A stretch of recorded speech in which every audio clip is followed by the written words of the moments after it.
हमारी मानवा की स्टार्टिंग में हमें एक घर का सीन दिखाया जाता है जो बहुत ज्यादा बुरी हालत में होता है और वहाँ पे कुछ लोग आए होते हैं और वो पूछ रहे होते हैं क्या इसके अंदर कोई रहता है। वहाँ पे उस घर का जो ओनर होता है वो एक बच्चा होता है और वहाँ पे कुछ लोग आए होते हैं, उनका जो हेड लीडर होता है वो शायद तक उन सबसे आगे चल रहा होता है और वो अपने मन में सोचता है इस पुराने से खंडर एरिया में एक बच्चे का क्या हो सकता है और वो अपने मन में सोच रहा था यहाँ पे कर क्या रहा है। फिर जो उनका लीडर होता है वो कहता है कि मैं यहाँ पर सिर्फ अपने लोगों के साथ एक रात काटना चाहता हूँ इस बारिश से बचने के लिए, क्या हमें यहाँ मौका मिल सकता है कि हम यहाँ पे अपनी रात काट सकें। ये जो बच्चा होता है यही हमारा मेन कैरेक्टर होता है। जो हमारा मेन कैरेक्टर होता है वो अपने मन में सोचता है मुझे देखने से ऐसा लगता है ये लोग बुरे लोग नहीं है और साथ ही साथ ये लोग मेरे साथ इतनी ज्यादा पोलाइटली बात कर रहे हैं, लगता है ये मुझे कोई गार्डियन समझ रहे हैं जो मैं इस जगह की रखवाली कर रहा हूँ। फिर जो हमारा मेन कैरेक्टर होता है वो भी उन्हें ग्रीट करते हुए कहता है कि यहाँ पे मैं भी 2-3 सालों से रह रहा हूँ, आप यहाँ पर कहीं पे भी रह सकते हैं, इसमें कोई समस्या की बात नहीं है। उस सामने वाले पवेलियन में मैं रहता हूँ और उसके आसपास के जितने पवेलियन है आप उसमें जाके रह सकते हैं। फिर जो उनका लीडर होता है वो कहता है कि आपकी मेहमान नवाजी का बहुत बहुत शुक्रिया यंग वॉरियर। फिर जो उनका लीडर होता है वो कहता है यंग वॉरियर जैसा आपने कहा हम वैसा ही करेंगे और फिर वो अपनी फैमिली के जो मेंबर्स होते हैं उनकी तरफ देखते हुए कहता है कि जैसा इनने कहा है वैसा ही करना है और तुम्हें इनकी जगह को छोड़ के कहीं पे भी तुम रह सकते, क्या तुम सब समझ गए। वो सारे बंदे कहते हैं जी मास्टर हम सब समझ गए। फिर वहाँ पे जितने भी बंदे होते हैं वो अपने सोने की व्यवस्था के लिए अपना अपना घर ढूंढने लग जाते हैं जिसमें वो रह सके और फिर हमें दिखाया जाता है हमारा मेन कैरेक्टर उनके नाम पड़ता है, उनके सारे एक ही फैमिली क्लैन से होते हैं जो होता है टैंक क्लैन।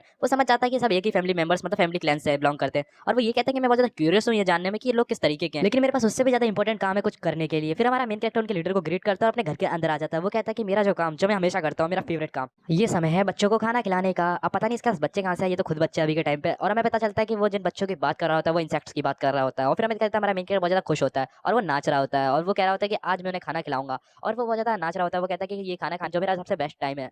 फिर हमारा मेन कैरेक्टर किसी मटके के पास जाता है और उस मटके को वो खोल देता है और उस मटके के अंदर वो देख रहा होता है, लगता है वो बहुत ज्यादा खुश होता है। फिर हमें पता चलता है उस मटके के अंदर बहुत सारे कीड़े होते हैं, छोटे छोटे झिंगुर। फिर हमारा मेन कैरेक्टर अपने झिंगुरों से कहता है कि मुझे माफ करना मैं बहुत ज्यादा लेट हो गया था, तुम्हारे खाने का टाइम था और मैं इतना ज्यादा लेट हो गया, तुम जरूर भूख से मर रहे होंगे ना। फिर जो हमारा मेन कैरेक्टर होता है वो एक और मटका खोलता है और उस मटके के अंदर हमें एक मकड़ा दिखाया जाता है, उसका नाम होता है ब्लैक अर्थ टाइगर मकड़ा। इतना अजीब सा नाम होता है और हमें उस मकड़े के बारे में बताया जाता है उसके बाद वो एक चाइना का मकड़ा है और हमें देख के पता चलता है चाइना के मानो है तो चाइना का ही मकड़ा होगा और वो चाइना में बहुत ज्यादा स्पेशल होता है, ये 20 सेंटीमीटर तक बड़ा, ऐसी कुछ खास बातें होती है। तुम सब मेरे दोस्त यहाँ पर नहीं होते तो शायद तक पता नहीं मेरा क्या होता। और हमारा फिर जो हमारा मेन कैरेक्टर होता है वो बेचारे छोटे मोटे कीड़ों के साथ धोखा कर देता है। वो कहता है कि मैं तुम्हें खाना खिलाने आया था लेकिन वो उल्टा उनको खाना बना रहा होता है मकड़े का, और वो मकड़े की तरफ इशारा कर रहा होता है कि लो जाओ मेरे मकड़े के पेट में ब्लैक की तुम अच्छे से खाना। फिर जो हमारा मेन कैरेक्टर होता है वो एक और मटका खोलता है और उस मटके के अंदर हमें एक मकड़ा दिखाया जाता है, उसका नाम होता है ब्लैक अर्थ टाइगर मकड़ा। इतना अजीब सा नाम होता है और हमें उस मकड़े के बारे में बताया जाता है उसके बाद वो एक चाइना का मकड़ा है और हमें देख के पता चलता है चाइना के मानो है तो चाइना का ही मकड़ा होगा और वो चाइना में बहुत ज्यादा स्पेशल होता है, ये 20 सेंटीमीटर तक बड़ा, ऐसी कुछ खास बातें होती है। तुम सब मेरे दोस्त यहाँ पर नहीं होते तो शायद तक पता नहीं मेरा क्या होता। और हमारा फिर जो हमारा मेन कैरेक्टर होता है वो बेचारे छोटे मोटे कीड़ों के साथ धोखा कर देता है। वो कहता है कि मैं तुम्हें खाना खिलाने आया था लेकिन वो उल्टा उनको खाना बना रहा होता है मकड़े का, और वो मकड़े की तरफ इशारा कर रहा होता है कि लो जाओ मेरे मकड़े के पेट में ब्लैक की तुम अच्छे से खाना। फिर जो हमारा मेन कैरेक्टर होता है वो कीड़े को मकड़े की तरफ लाता है और मकड़ा होता है उसको चबा लेता है और हमारा मेन कैरेक्टर कहता है नाइस रिएक्शन, मुझे लगा था तुम ऐसा ही कुछ करोगे। फिर जो हमारा मेन कैरेक्टर होता है वो कहता है कि तुम धीरे धीरे कितनी जल्दी बड़े हो रहे हो, एक तुम कभी कोई टाइम था जब तुम उंगली के आकार के थे अब तुम अंगूठे जैसे हो गए हो।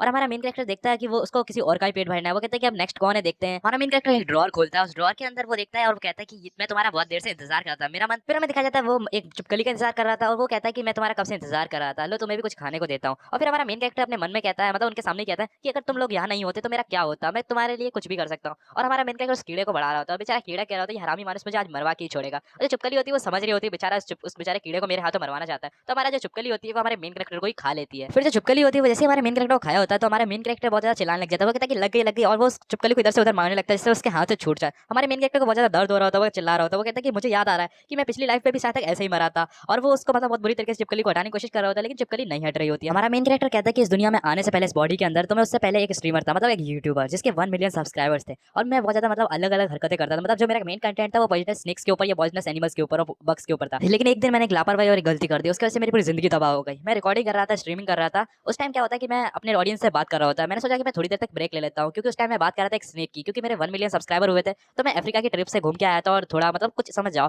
तो हमारा मेन कैरेक्टर अपने जो सांप है, जो मोस्ट डेंजरस सांप है पूरी दुनिया के टॉप 10 में से, उसमें से एक है जिसका नाम है मामा स्नेक, जो हमारे मेन कैरेक्टर के घर में ही था, उसने पाल रखा था। लेकिन वो कहता है कि मैं थोड़ी देर आराम करना चाहता हूँ जिससे मैं अपने एक बार सांप को देखा हूँ, और वो अपने सांप को देखने के लिए वो सोचता है कि एक बार मैं उसे देख के आ जाता हूँ कि वो कैसा है।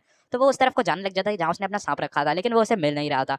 वो कहता है ये कहाँ पे चला गया अब, तो वो उस तरफ देखता है तो उसे कहीं नहीं मिलता। लेकिन मुसीबत तो कुछ और ही थी क्योंकि जहाँ वो सांप था वो वहाँ से निकल गया होता है और वो उसके रेफ्रिजरेटर के ऊपर चढ़ा होता है, और हमारे मेन कैरेक्टर जैसे ही वहाँ हाथ पहुंचता है तो वो जो सांप होता है वो उसे डस लेता है, और जो सांप के डसने की वजह से हमारे मेन कैरेक्टर पॉइजन हो जाता है जिसकी वजह से उसकी हालत बहुत ज्यादा खराब हो जाती है। वो कहता है लगता है कि मैं मरने वाला हूँ, और वो इतनी ज्यादा मतलब जहर होता है उसके अंदर कि उसके एक ही बाइट के अंदर 3 सेकंड के अंदर हमारा मेन कैरेक्टर मर जाता है। और जितनी भी ऑडियंस होती है वो कहती है क्या ये शो देखने को मिल गया। मतलब ऑडियंस को कोई मतलब नहीं है तुम जियो या मरो, उनको बस मतलब है कि शो देखने लगने से, और हमारा जो मेन कैरेक्टर है वो वहीं मरता है। और मरने के बाद तो मैं इस दुनिया में आ ही जाता हूँ, वो सब तो आपको पहले से ही पता होगा। अब मैंने इतने सारे एफर्ट्स किए लेकिन उसका कोई मतलब नहीं बना, फिर मैं इस दुनिया में आ गया। ये बहुत ज्यादा मुसीबत की बात है कि मैंने 1 मिलियन सब्सक्राइबर करे और मैं यहाँ पर आ गया। फिर हमारे गेट के पास जो एल्डर होता है, मतलब जो बंदा होता है, वो खड़ा होता है। वो कहता है कि यंग वॉरियर, क्या आप आ सकते हैं, मुझे आपसे कुछ बात करनी है। कैरेक्टर कहता है क्या कुछ गड़बड़ है, क्या आपको कुछ गड़बड़ लगती है। फिर जो हमारा जो पेट्रियाज होता है वो कहता है कि नहीं ऐसी कोई बात नहीं है, जो आपने हमें यहाँ रुकने के लिए इतनी ज्यादा व्यवस्था दी कि हम यहाँ पे रुक सकते हैं, तो मैं आपको यहाँ पे कुछ कहने आया था। मैं आपको यही कहने आया था कि हमने एक मतलब डियर को पकड़ा है, मैं आपको अपने साथ खाने पर इन्वाइट करना चाहता हूँ कि हमने जो डियर पकड़ा है वो बहुत ज्यादा अच्छा और बड़ा भी है, तो हम सोच रहे हैं कि आप भी खाने पे आए तो अच्छा ही लगेगा। हमारा मेन कैरेक्टर कहता है क्या मीट, और वो कहता है कि उसने मीट बहुत दिनों से नहीं खाया, उसको पता नहीं है मीट का स्वाद भी कैसा होता है। जब से वो इस दुनिया में आया 1-2 साल से वो बिना मीट के खा रहा है, कीड़े मकोड़े खा रहा है जो उसके पास है थोड़े बहुत।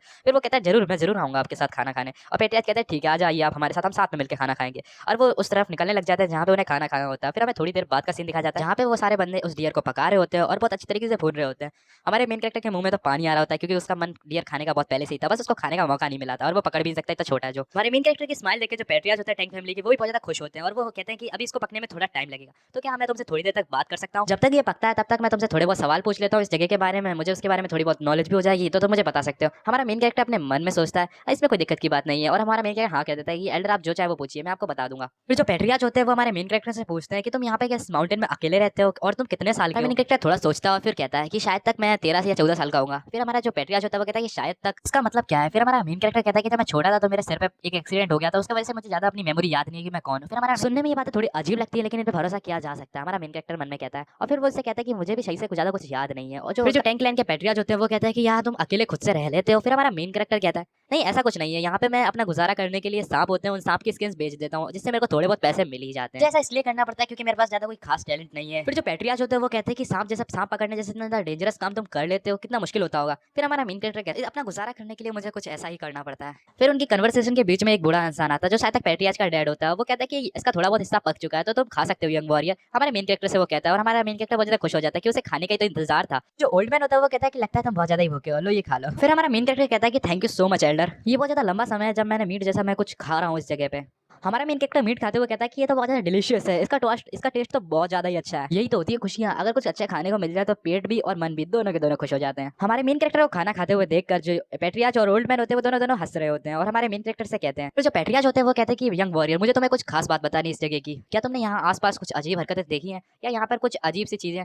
हमारा मेन कैरेक्टर कहता है कि आपके कहने का मतलब क्या है, अजीब मतलब क्या आसपास, ऐसा तो मैंने अभी के टाइम पे तो कुछ नहीं देखा। फिर जो पेट्रियाज होते हैं वो कहते हैं कि मुझे नहीं पता कि मैं तुम्हें कैसे बताऊं, तुम्हें बताना सही है या नहीं वो समझ में नहीं आ रहा है तुझसे। फिर जो ओल्ड मैन होता है वो कहता है कि पेट्रियाज ने वैसे भी हमारे ऊपर एक एहसान किया, तुम्हें इसे बता देना चाहिए। मुझे लगता है इसमें कोई दिक्कत की बात नहीं अगर तुम इसे बता देते हो। मुझे लगता है कि अगर तुम इसे तो कोई मुसीबत क्रिएट नहीं होगी क्योंकि अकेला रहता है यहाँ पर, इसको बताने के लिए कोई नहीं है और मुझे लगता है कि हमारे लिए कोई मुसीबत कर सकता है। फिर हमारा पेट्रियाज कहता है कि सही कहा फादर, आप सही कह रहे हैं, मुझे लगता है कि मुझे इसे बता देना चाहिए। फिर पेट्रियाज कहता है कि हम यहाँ पर एक किस कारण से आए हैं, हम यहाँ पर सेंटीपीड को पकड़ने आए हैं जिसके शरीर पे ब्लू स्पॉट्स हैं। हमारा मेन कैरेक्टर शॉक हो गया होता है, वो कहता है क्या ब्लू स्पॉट वाला सेंटीपीड ऐसा भी कोई एग्जिस्ट करता है क्रिएचर। हमारा मेन कैरेक्टर अपने मन में सोचता है क्या सेंटीपीड, और जो वो पेट्रियाज होता है वो कहता है कि तुमने अपनी पूरी जिंदगी में उस जितना बड़ा सेंटीपीड नहीं देखा होगा। हमारा मेन कैरेक्टर कहता है कि बड़ा, कितना बड़ा। और फिर जो पेट्रियाज होता है वो कहता है कि वो बहुत ज्यादा ही बड़ा है, उसका साइज कंपेयर नहीं कर सकते, तुम अंदाजा लगा लो कि वो तुम्हें वैसे ही निकल सकता है। इतना सुनने के बाद हमारा मेन कैरेक्टर बहुत ज्यादा शॉक हो गया होता है, वो कहता है क्या मुझे वैसे ही निकल सकता है, कितना बड़ा ये। हमारा मेन कैरेक्टर अपने मन में सोचता है ऐसा भी कोई सेंटीपीड है जो एक इंसान को ऐसे ही निकल सकता है। मैंने तो सोचा था कि मैं अपनी दुनिया से 100 साल पीछे आ गया हूँ, लेकिन यहाँ तो ये कुछ उल्टा ही सिस्टम चल रहा है। होता है कि उन्होंने उसको डरा दिया लेकिन उल्टा होता है। हमारा मेन कैरेक्टर सोचता है कि मैं एक अलग ही दुनिया में आ गया हूँ जिसके बारे में मुझे कुछ भी नहीं पता लगता है। फिर जो ओल्ड मैन होता है वो कहता है कि चिंता कोई बात नहीं, हम उसे पकड़ने के लिए यहाँ पर आए हैं। हमारा मेन कैरेक्टर कहता है क्या तुम इसे पकड़ के पालने वाले हो। हमारे मेन कैरेक्टर की इतनी बचकाने सी बातें सुन के वो दोनों की दोनों पहले थोड़ी देर के लिए सीरियस माहौल करते हैं, फिर वो हंसने लग जाते हैं। वो कहते हैं कि कैसी बात है कि हम क्या ही कीड़े को पालेंगे। ओल्ड मैन हंसते हंसते कहता है कि बहुत ज्यादा इंटरेस्टिंग बात है कि ब्लू स्पॉट कैंडी सेंटीपीड को हम पकड़ के यहाँ पे पाले हैं, बहुत ज्यादा इंटरेस्टिंग बात। पेट्रियाज कहता है ये तो बहुत ज्यादा फनी बात है, मैंने सोचा नहीं था तुम इतनी फनी बातें भी करते हो। तो मैंने होता है वो हमारे मेन कैरेक्टर से कहता है कि हम उसको पालेंगे नहीं, हम उल्टा उसकी मदद से जो मेडिसिन बनाएंगे जिससे हम लोगों का इलाज कर सके। हमारे मेन कैरेक्टर कुछ अलग सही रिएक्शन होता है, उसको अंदाजा नहीं था कि ये लोग ऐसा भी कुछ कर सकते हैं। हमारा एमसी अपने मन के अंदर सोचता है मैंने बिल्कुल भी नहीं सोचा था कि ये कुछ ऐसा भी कर सकते हैं, तो साले ड्रग डीलर्स हैं।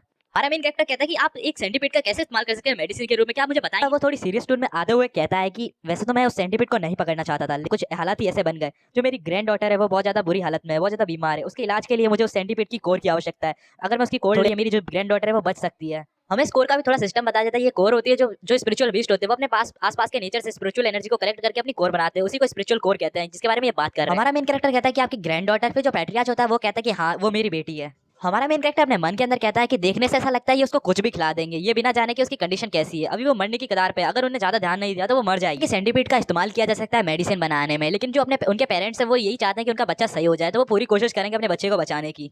हमारा मेन कैरेक्टर पेट्रिया से कहता है कि सेंटीपीड, और वो कहता है कि ना क्या तुमने उसको कहीं देखा हुआ है। हालांकि मुझे बुरा लग रहा है सेंटीपीड के लिए, लेकिन बेचारा उनकी कंडीशन ही कुछ ऐसी है, लगता है मुझे इनकी मदद करनी चाहिए। हमारा मेन कैरेक्टर कहता है कि नहीं, मैंने उसे कहीं नहीं देखा। फिर जो पेट्रियाज होते हैं वो कहते हैं कि अच्छा कोई नहीं। हमारा मेन कैरेक्टर कहता है वैसे तो मैं नहीं जानता कि सेंटीपीड कहाँ है, लेकिन मैं इतना तो जानता हूँ कि मैं अंदाजा लगा सकता हूँ कि सेंटीपीड हो कहाँ सकता है। मेन कैरेक्टर अपने गालों में हाथ रखते हुए कहता है कि लगता है कि मेरे पास कोई तरीका है जिससे हम सेंटीपीड को ढूंढ सकते हैं। अच्छे से जानता हूँ एक स्नेक बाइट के मजे से मरने का क्या होता है, और साथ ही साथ दुनिया में करीब 8.7 मिलियन स्पीशीज हैं, और उनमें से कुछ ज्यादा से ज्यादा 20,000 स्पीशीज ही हैं जो पॉइजनस होती है। जितनी मेरी नॉलेज है उसके हिसाब से मैं अंदाजा लगा सकता हूँ हर स्पीशीज की, हर मेरे पास नॉलेज है। जितने भी ज्यादा पॉइजनस स्पीशीज हैं उस सबकी मेरे पास एक एक नॉलेज है, एक एक इंसाइक्लोपीडिया की तरह मेरे दिमाग में भरी पड़ी है। और वो अपने दिमाग में से एक किताब निकालता है, ये हमें दिखाने के लिए, लेकिन हमारे मेन कैरेक्टर को याद होता है सब कुछ, और वो किताब के बारे में बताया जाता है, वो होती है इंसाइक्लोपीडिया ऑफ सेंटीपीड। हमारा ये एपिसोड यहीं पे एंड हो जाता है। अगर आपको इसका नेक्स्ट एपिसोड चाहिए तो please guys like and share and subscribe कर दीजिएगा और कमेंट कर दीजिएगा, जिससे मेरे को थोड़ी बहुत मोटिवेशन मिले और मैं एपिसोड जल्दी लाऊं।